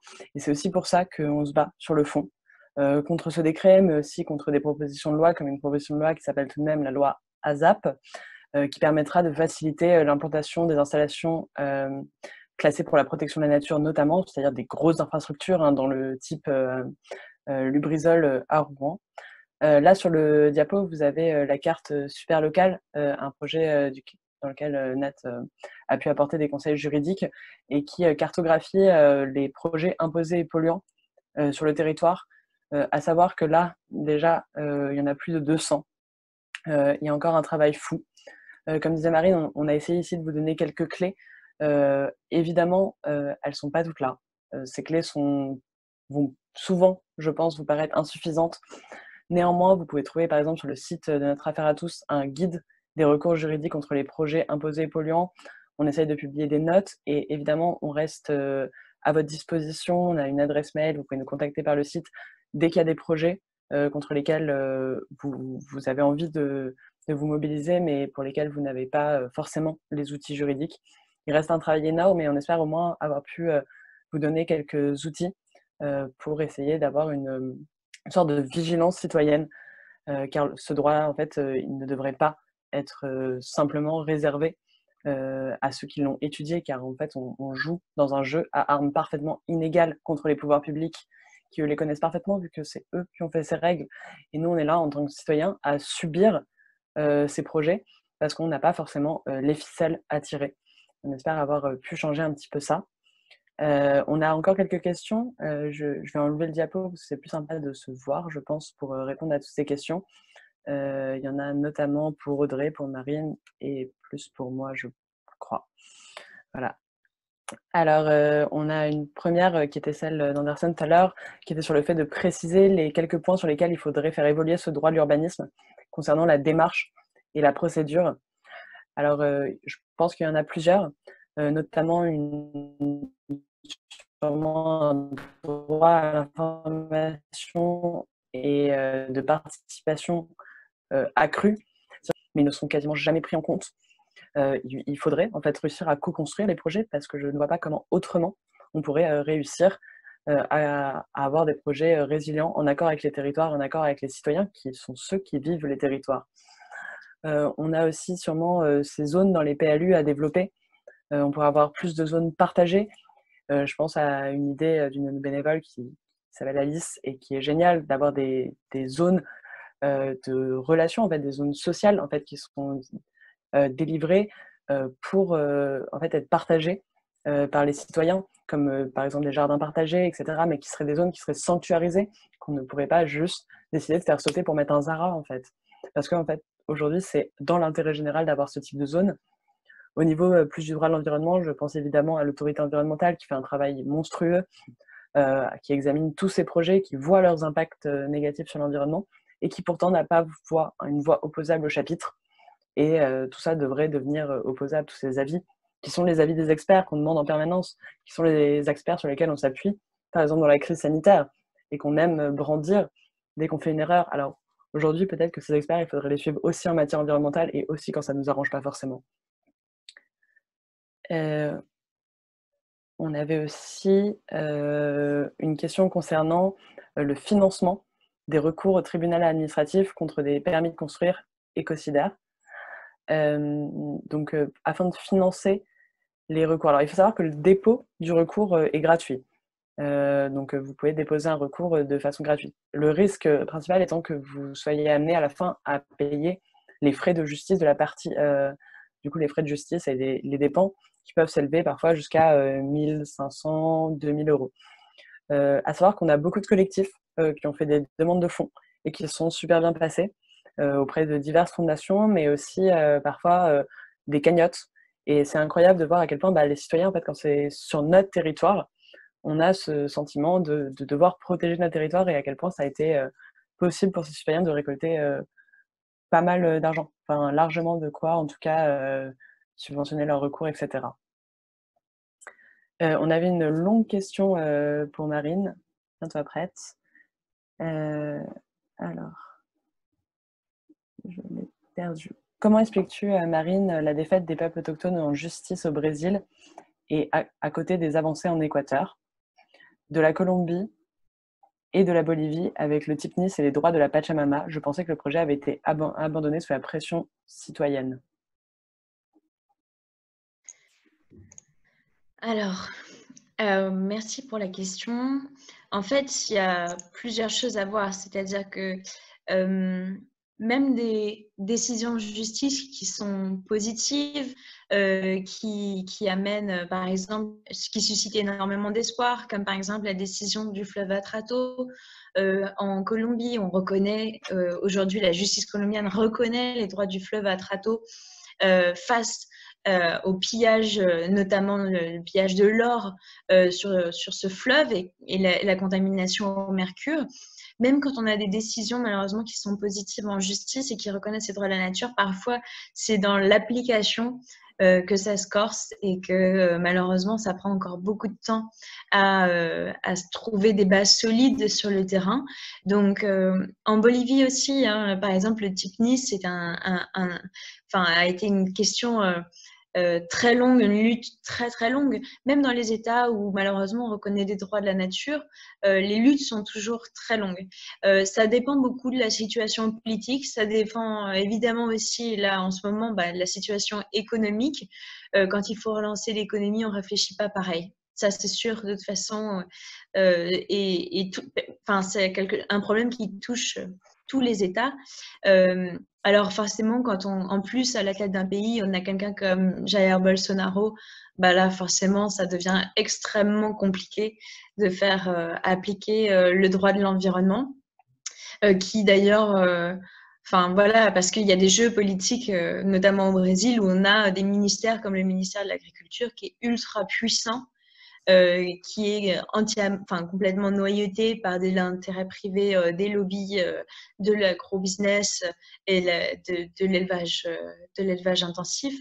Et on a malheureusement exactement les mêmes problèmes en France. On le voit, le lobby des aéroports est très très fort. Vous l'avez très bien montré dans vos présentations, alors que le mouvement pour la justice climatique fait des millions de signatures, comme vous l'avez prouvé, on se retrouve quand même avec un lobby des aéroports, un lobby de l'industrie aéronautique qui est extrêmement puissant. Et donc voilà, c'est ça aujourd'hui qui fait que dans la transformation de l'essai, évidemment, il y a encore beaucoup de chemin à faire et que toutes les victoires, malheureusement, doivent être arrachées. Ce sont du travail de longue haleine, on le voit. La justice, c'est souvent des délais de 1, 2, 3 ans avant d'avoir des réponses et il faut s'accrocher. Merci Marine. Une petite question pour Audrey. Audrey, penses-tu que des personnalités souhaitent ou souhaiteraient s'engager ou prendre position contre le T4? La personne pense notamment à Nicolas Hulot, par exemple. Alors, effectivement, depuis ces derniers mois, en fait, on prend des contacts. C'est vrai que il y a eu d'abord une première étape sur l'opposition au projet, de faire connaître ce projet, avant que des personnalités puissent et puis aient envie de soutenir l'opposition au projet. Il faut d'abord que ça soit connu. Donc, il y avait un énorme travail à faire là-dessus parce que ADP a avancé à couvert pendant très longtemps sur ce projet qui est prévu certainement de très longue date, mais donc ils sont sortis du bois uniquement au printemps dernier. Auprès de la population environnante, quelques kilomètres autour de Roissy. Donc le temps d'arriver à faire connaître ce projet dans les médias, qu'on en parle, et aujourd'hui, il y a encore beaucoup de travail à faire sur ce volet-là, sur le volet médiatique, même si le sujet commence à émerger. Donc ça va on va poursuivre ce travail aussi, d'ailleurs dans le cadre de l'enquête publique, qui est en fait un marchepied médiatique aussi. Et évidemment, on va rechercher le soutien de personnalités. C'est très important justement dans cette lutte médiatique et citoyenne. Ça sera, je pense que ça nous sera particulièrement utile justement après l'enquête publique, au moment où on va attaquer juridiquement le projet. Et là, ce qui va nous rester après, c'est la mobilisation citoyenne. Et là, il faudra peser lourd dans la balance. Et à ce moment-là, ça sera très, très intéressant d'avoir des personnalités qui prendront position. Alors ensuite, une autre question sur qui réalise les études d'impact. Ce sont des bureaux d'études parce que pour conseiller des mesures comme ça, il faut être complètement à l'ouest. Je pense que celle-ci s'adresse à moi et à la réflexion sur les petites fleurs de l'aéroport que j'ai pu avoir tout à l'heure. En effet, ce sont des bureaux d'études qui font ces études d'impact, des bureaux d'études même certifiés. Néanmoins, en fait, ça continue de passer. Et je pense que c'est principalement parce que ça passe et parce que aussi, il y a toute cette logique de prendre chaque impact et de le rompre de la chaîne des impacts. On n'est jamais dans la globalité, c'est bien notre problème. C'est-à-dire que c'est très bien de regarder la construction du terminal 4, mais en fait, le terminal 4, il va impacter tout le territoire. Et l'enquête publique, pourtant, elle va être réalisée dans les communes juste tout autour. Alors qu'en réalité, on est vraiment sur des enjeux qui sont internationaux. Et pareillement, en fait, sur les études d'impact. C'est-à-dire qu'on va vous prendre 3 scarabées qui sont là, donc ces scarabées sont protégés. Très bien, si on veut 3 scarabées, je mets un buisson que ces scarabées aiment bien juste là, et ça va faire revenir les scarabées. Mais on ne parle pas en fait de l'impact global. Par exemple, pareillement dans la destruction, par exemple, des zones humides. On va toujours dire, bon, bah, il y a telle espèce, telle espèce, telle espèce. Alors, pour telle espèce, je vais mettre un arbre là. Pour tel machin, je vais recréer une flaque. En fait, on n'arrive jamais à recréer l'écosystème. Et du coup, on est sur des impacts qui sont complètement minimisés. Mais malgré tout, on continue à faire ça. Mais parce que aussi, on n'a jamais réussi à crier et le juge n'a jamais sanctionné ce genre d'attitude alors que ça devrait être le cas. Et c'est ce qu'on essaye d'obtenir dans chaque recours qu'on dépose, hein, bien évidemment. Alors peut-être une question qui s'adresse plus à Marine. Donc en fait, c'est en préfecture qu'il faut faire un service dédié à cela avec des gens compétents. Je pense qu'on parlait des autorisations et du fait que ça passait en préfecture. Alors, par exemple, pour les mines, c'est une très bonne question. Pour les mines, on a un vrai souci, typiquement parce que on a, comme je vous disais, un bureau des mines qui est en fait juste une chambre d'enregistrement où on envoie son dossier avec les aspects pratiques, des garanties financières, même un CV pour expliquer comme quoi on est super fort dans le domaine de la mine. Et c'est pas une blague. Et tout ça passe devant les services de la DEAL, donc de la direction de l'aménagement et du logement. Et finalement, on consulte pour avis diverses commissions pour être sûr qu'il n'y ait pas d'impact sur l'environnement, évidemment. Sauf que dans ces diverses commissions, qui siègent des représentants des lobbies miniers et des représentants du MEDEF, et tout un tas de représentants économiques locaux qui ont en fait pour ambition de développer les mines. Et c'est tragique parce que en fait, ça ridiculise finalement la procédure à tel point que, par exemple, dans la commission des mines, il y a quand même des représentants, notamment des peuples autochtones de Guyane. Il y a 2 représentants autochtones qui siègent et qui doivent siéger à chaque commission des mines pour justement faire aussi entendre la voix des peuples autochtones. Et malheureusement, ils sont 2. Et en face, ils ont plus d'une dizaine de personnes qui sont largement pro-mines et dont le vote est tout simplement acquis aux exploitants miniers. Donc, on a une procédure qui est complètement faussée d'entrée de jeu, puisque systématiquement, quand le gouvernement donne son feu vert, la commission des mines suit bêtement les recommandations du gouvernement. C'est pour vous dire à quel point, en fait, tout ça est absolument faussé dans la participation du public. Moi, je pense que dans le ministère, dans les ministères et dans les institutions locales, il y a des gens très compétents. Hein. Faut pas croire. C'est juste que politiquement, aujourd'hui, on est encore dans le schéma minier. On n'en est absolument pas sorti. Parce qu'il suffit de regarder comment ils traitent votre dossier quand vous parlez de permaculture, de pêche durable, de tourisme éthique. Là, ils n'y comprennent plus rien. Ils sont complètement largués. C'est quand on dit qu'il faut développer d'autres secteurs pour justement respecter la nature, créer des économies parallèles, monter des projets qui sont respectueux de l'environnement. Ils ne comprennent plus rien de ce que vous leur dites. Vous parlez clairement une autre langue parce que pour eux, ça fait, ils sont sortis d'une formation des mines, ils ont fait l'ENA, ils ont fait des écoles d'ingénieurs. On a toujours expliqué à ces gens que la mine, c'était génial et que c'était absolument nécessaire au développement de l'industrie et de l'économie en Guyane et ailleurs.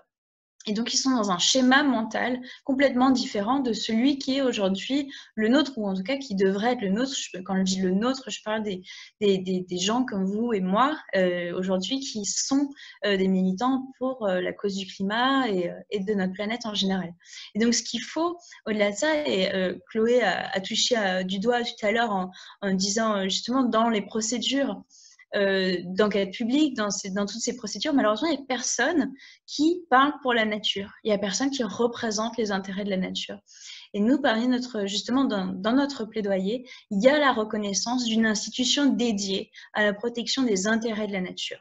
Parce qu'aujourd'hui, il y a tout un tas de bureaux, tout un tas d'autorités indépendantes qui sont censées être les garants de ces intérêts de la nature, mais qui ne sont que rarement consultés et dont l'avis est purement consultatif, c'est-à-dire que même s'ils donnent un avis négatif, de toute façon, on passe outre. Et ça, c'est très problématique. Aujourd'hui, ce qu'on demande, c'est la reconnaissance d'une autorité supraministérielle, qui soit en charge d'appliquer notamment les engagements climatiques et tous les autres engagements qui ont un rapport avec les limites planétaires, c'est-à-dire la protection du climat, de la biodiversité, de l'eau, de la protection des espèces, et ramener tout ça dans une autorité supraministérielle, c'est-à-dire qui va contrôler l'ensemble des lois, des programmes, des projets, afin de pouvoir justement avoir une vision d'ensemble et surtout de se donner des objectifs sur le long terme. Parce qu'aujourd'hui, malheureusement, la France, elle dépasse 6 des 9 limites planétaires et qu'il faut absolument revenir à l'intérieur de ces limites si on veut garantir le bon fonctionnement des écosystèmes. Aujourd'hui, on n'a pas les outils institutionnels pour faire ça. C'est-à-dire que même quand les scientifiques tirent la sonnette d'alarme, malheureusement, on ne peut pas faire obstacle à ces lobbies miniers et à ces fonctionnaires qui sont malheureusement juste un rouage dans ce système qui continue à fonctionner parce que la machine fonctionne comme ça. Donc, si on veut changer le logiciel, il faut changer absolument tout le fonctionnement institutionnel, de l'autorisation de ces projets jusqu'à la conception. Même l'idée qu'on puisse avoir ce genre de projet, pour moi, demain, me semble fou, puisque typiquement, par exemple, le projet comme Montagne d'Or, c'est plus 50% d'émissions de gaz à effet de serre pour le territoire de la Guyane. Donc complètement incompatible avec les objectifs de la France. Et pourtant, il a fallu qu'on se batte pendant 3 ans pour obtenir l'abandon ou un semi-abandon de ce projet. Donc voilà pour vous dire à quel point il y a vraiment tout à changer, du lobby de plaidoyer dans les institutions jusque dans les tribunaux pour combattre tous ces projets et faire évoluer les jurisprudences. Merci Marine. On a une petite question sur les livres en termes de droit de l'environnement, donc plus sur les outils, je pense. Alors, je ne sais pas si vous avez des conseils particuliers. C'est vrai que pour les outils, pour les choses plutôt courtes, c'est un peu compliqué. On a ce guide qui est sur le site de Notre Affaire à tous, le guide du coup des recours contre les projets imposés et polluants, qui en une petite quinzaine de pages explique assez bien les principaux délais, etc. Après, on a pensé la justice climatique et on a aussi énormément d'ouvrages conséquents sur ces thèmes-là, inégalité climatique, justice climatique. Mais c'est vrai que sur les outils, à part des ouvrages du coup réservés principalement aux professionnels et évidemment des codes, on a peu de choses et c'est quelque chose qui nous manque et c'est aussi pour ça qu'on fait ce type de webinaire, c'est justement pour transmettre ces outils-là. Ce que je peux vous conseiller néanmoins, c'est de regarder la presse, Action Environnement, ce genre de choses. On en parle et en fait, ils arrivent à adopter justement un dialogue qui peut être compréhensible par tous et qui mettent très bien en lumière les enjeux dont Marine a parlé, qui sont réellement des enjeux de cohérence en fait, entre des politiques publiques qui annoncent zéro artificialisation nette, une stratégie nationale bas carbone, et tout ce genre de grandes annonces et d'effets d'annonce, et en fait des politiques locales qui doivent être appliquées et qu'on doit rendre opposables. Ensuite, on a 2 questions qui concernaient des projets sur comment se lancer. Vas-y. Marine, tu voulais rajouter quelque chose? Oui, moi je voulais juste dire qu'on avait aussi, il n'est pas encore sorti, mais du coup on a un petit manuel pour les droits de la nature qui est en auto-édition. Vous pouvez trouver toutes les informations sur notre page Facebook, donc c'est Wild Legal, donc Wild pour sauvage et Legal pour légal. et c'est un manuel qui se veut pratique justement pour expliquer les droits de la nature, à quoi ça sert et en quoi c'est différent justement du système actuel qui repose sur une conception anthropocentrée comme le droit de l'environnement. Et c'est, je pense, tout à fait accessible même à des non-juristes. Voilà. Top, merci Marine. Et du coup, les 2 dernières questions, donc c'est sur des projets particuliers. On avait notamment 2 hectares de déboisement et la question de comment se lancer contre une extension près de Toulon, au niveau d'une autoroute. Pour ces 2 projets-là, il faut réellement pas sous-estimer le calendrier des procédures, donc bien être attentif notamment à ce qui est publié, je pense, sur les sites des collectivités. Donc regarder tout ce qui est autorisation, permis, tout ce qui est possible en fait d'être un acte et de pouvoir être attaqué. Bien sûr, rester attentif aux enquêtes publiques aussi, mais ne pas hésiter aussi à utiliser d'autres moyens de mobilisation, le droit étant un de ces moyens qui est évidemment essentiel sur le fond, mais bien sûr, en attendant d'avoir ces décisions qui sont attaquables, aussi exploiter toutes les mobilisations possibles. Et ne pas hésiter à nous joindre si vous avez besoin de conseils, d'aide juridique. Donc vous retrouvez tous les mails sur le site, etc. Voilà, je pense qu'au niveau des questions, on a fait le tour. Oui, bon, et bien impeccable. Et Écoutez, merci. Ah, si, ouais, c'est bon.